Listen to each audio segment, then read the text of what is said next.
Well, thank you, Claudette. So we're sitting here today with Claudette Childs, right? Daughter of Billy Brooks and Katie Wilson, all right? And way back in the 50s, the early cattailers really remember the V.B. Wilson store as a happening place. Absolutely. So I want to open up this interview with a gift for Claudette, a very appropriate post-Helene gift, okay? Okay, thank you. You'll be able to talk to us about this. Okay, you know I'm a coffee drinker. Oh my goodness. Oh my goodness.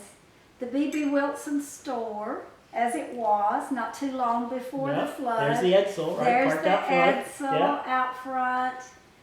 The quilt square, of course, and the sign, and it says "Gone but not forgotten." Gone but not forgotten. Isn't that the truth? Thank you. That is so Bless the you. truth. Thank Bless you you. so much. Yeah. I will treasure that. Isn't that fun? That is fun. Yeah, I'm not good. laughing. I'm No, crying. right, So good, That's good. perfect. Okey doke. Thank you so Yeah. much for that. Well, tell us, please, what your memories are and what you know about the history, and the history that's gone, right? And that's the purpose of these interviews, is to try Right. to preserve this now while we have the opportunity Right. still.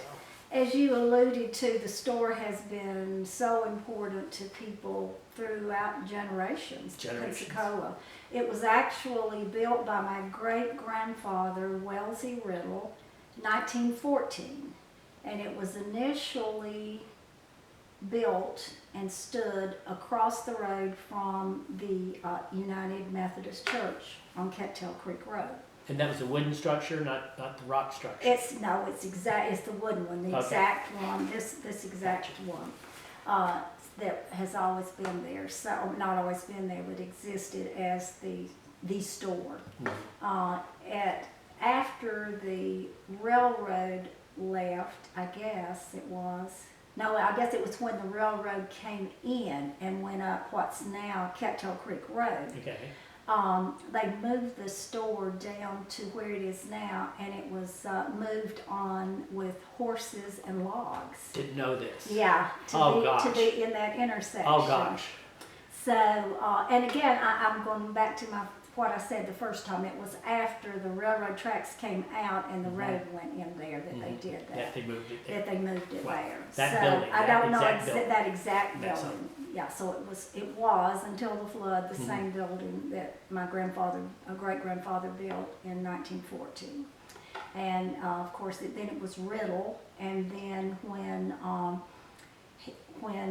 his daughter Ruth married P.B. Wilson, Brooke Wilson, then they went in together, father-in-law and son-in-law, and then it was Riddle and Wilson. Okay. And then eventually my great-grandfather, Wellesley Riddle, moved to Burnsville, had a car dealership there, so my grandfather bought him out, and then ultimately my daddy, Billy Brooks, went in with my grandfather. So.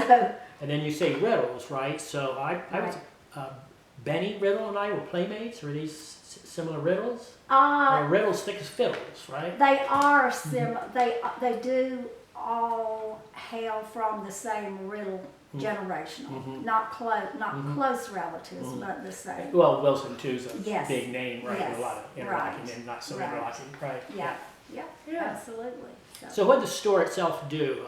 Function as a community center, but like what were I think I remember being able to buy 22 caliber bullets there, just walking in. Oh, you could buy practically anything. They called it dry goods. Of course, they had groceries, all the staples and that kind of thing. Eggs, flour, bologna hanging on from the ceiling. I don't remember that part. Really, Fatback was in this huge. Fatback. Man. That wall, we called it fatback. Yes, I know fatback. Right. So, but they'd cut it with what I called a machete. Okay. Yeah. Okay. Yeah, and then weigh it on the scales, which were lost in the flood as well. And fatback, of course, kind of talks a little bit about the economy. It's not a very great cut of meat. That's exactly. Right? So people used it for seasoning more than anything else. But they were tough times. Yeah, right? it was tough times. It was tough times. So, but they also had dry goods that they. So dry goods carried cloth and cloth. They carried Dan River cloth. What kind of cloth? Dan River. That's I think that might still exist in just across Danville, Virginia, just across the state line. A good cloth. Yeah, it was. And so they sold bolts of material, shoes. Mm-hmm. There was a huge variety of shoes Gosh, there. it's a hard stock. Yeah, and people have just different needs. Yeah. regular household items Mhm. that people needed, pots, pans, you know. And it was pretty much a center of activity in terms of people hanging out in a good sense, you know what I mean? Socializing. In a very just- good yeah. sense. And I always say it was the social media of that time because It was the internet. it was the internet. So people would come to the store with their stories, Mhm, something mhm. that they knew had happened in the community, and repeat it to the people that were at the store. Then the next person would come along, and then that group of people couldn't wait to Mhm. pass it on. Mm-hmm. So that's how word got around. You know, somebody died, a child was born, whatever happened. Well, we miss it, and we really appreciate Yes. what you attempted to do with it over the years successfully. And then Helene had his own opinion, you know, Right. and that's gone.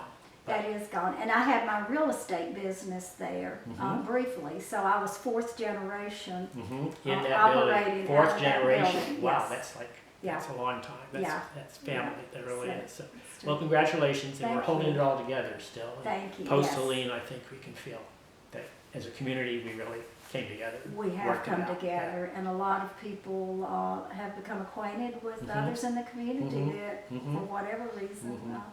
So we have our own blessings from Yes, this. we do. Okay. Absolutely. Thank you, Claudette. This has Absolutely. been Thank fun. you.